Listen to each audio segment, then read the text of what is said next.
you have any questions about Korea, please, not hesitate. Thank you.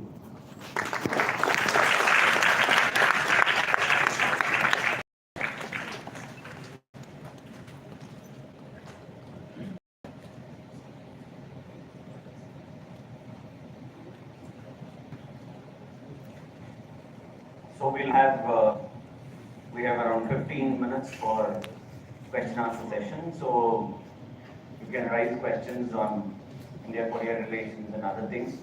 I think what I tried highlighting was the way India has taken forward from the look east to act east, how India has brought in number of programs with regard to developing relations with the East Asian countries, and the way we have seen few companies which I partially made a mention. We have Samsung, we have Hyundai, we also have Kia. I think Kia and Hyundai have almost captured the market as of now from the Japanese because of the type of luxury that they have brought in, and I think many more are going to come in 25, 26. And this is only further going to though languages.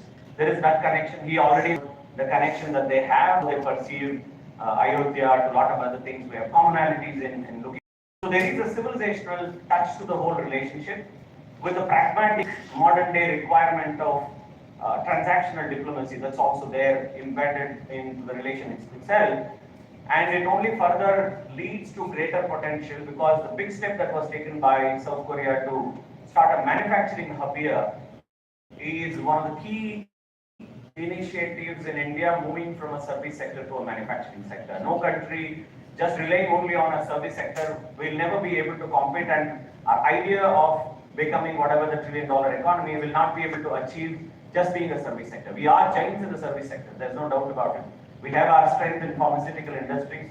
At the same time, defense to number of other things, we also have to move towards becoming manufacturing sector. That's how some visionary leadership under people like Chandrababu Naidu, we started off giving them a space that was so diplomatic, and the Kia Motors took that as an opportunity, and after doing, it is able to use number of them. In fact, access to Tamil Nadu, access to Karnataka, access to Andhra Pradesh, all of them, and Bangalore being the IT hub, they also get the required support that is required for business to fly. Exploring India-South Korea relations is also from a pragmatic perspective of having student exchange programs. Number of you might be interested in doing research in South Korean universities. Of late, South Korea is also promoting English in a big way because they are also part of globalization. Number of universities are trying to offer. It's much easier in the sciences because of less importance to the languages, but social sciences require language,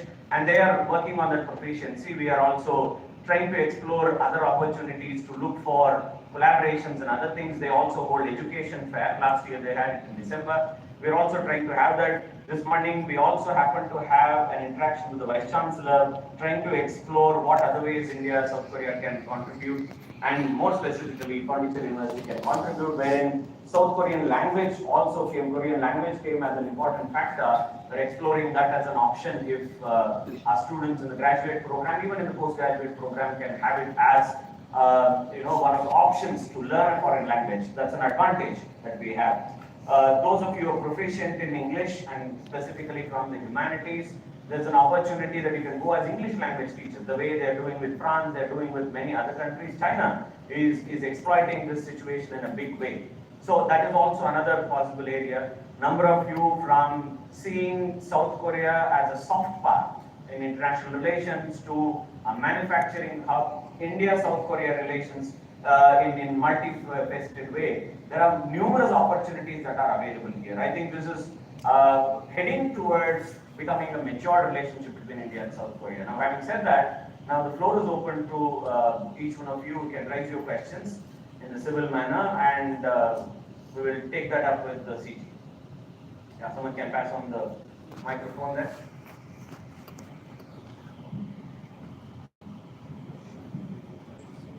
Good morning, sir. I am Anand Kumar from MA First Year, Department of Politics and International Relations. My question to you is, Despite having the bilateral trade target of $50 billion by 2030 under the CEPA, the current trade hovers around 25 billion, as you have said. So, what according to you can be the structural and policy level reforms to deepen the economic ties? And also, as you have said, that we have the LG, Samsung, and other companies in India, but still the FDI is around $8 billion. So, what are the possible reasons so that we are not able to reach the full potential? Thank you, sir. Yeah, I also would make an earnest request to each one of you to speak slow. English is not their mother tongue, neither of ours. So you can speak a little slow, that will help him to capture. He got the question. Please have a seat. Yeah. I think you know much about Korea-India relations. So we set up our target of $50 billion by 2030. But our actual result is a little lag behind. Now less than $30 billion because of COVID and other matters influence. But in order to resume Korea-India economic interaction, as we did in our 1990s or early 2000s, many Korean companies and in the electronic industry and automobile have huge investment in India. So now we are thinking of another sector, future-oriented manufacturing sector, investment. India is asking Korean semiconductor company come to India market, but it's not easy to actually conduct that investment as of today. So shipbuilding industry could be the one area. Another industry is the battery industry. Korean number one battery company, LG Electronics, is coming soon. So that kind of another investment, big investment in the future-oriented sector will contribute to the achievement of that target. And second thing is the modification of existing CFA agreement to more liberalize by 2020, positively. Now the discussion is ongoing, but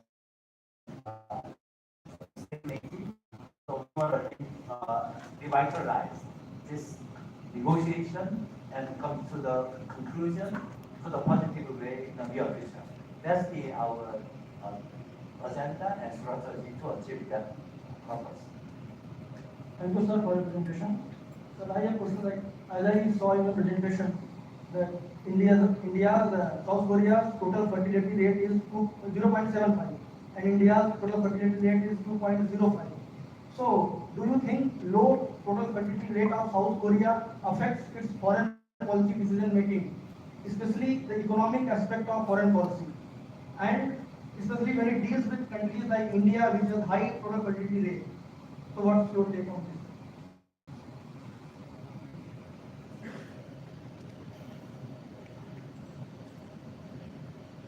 India's fertility rate is also declining trend. Korea's fertility rate is too much low. So we expect this trend is continuing. It will be structural impact to Korean system. We need to think of liberalizing our immigration policy, accepting foreign workers for the stable, long-standing economic development is necessary. But the second factor is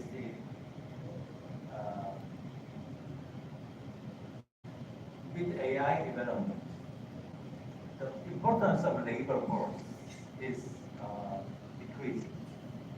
So with the support of AI agent and utilizing robotics and AI technology, technology, Korean economy can survive even with that kind of low fertility rate.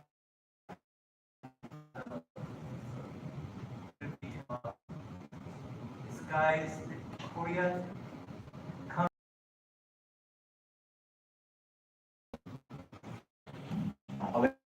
Thank you so much for the insightful presentation. Question is regarding the soft power aspect, as our HOD sir also mentioned, and you also mentioned in your presentation, the rise of the Korean wave, or what we call Hallyu, has magnified not only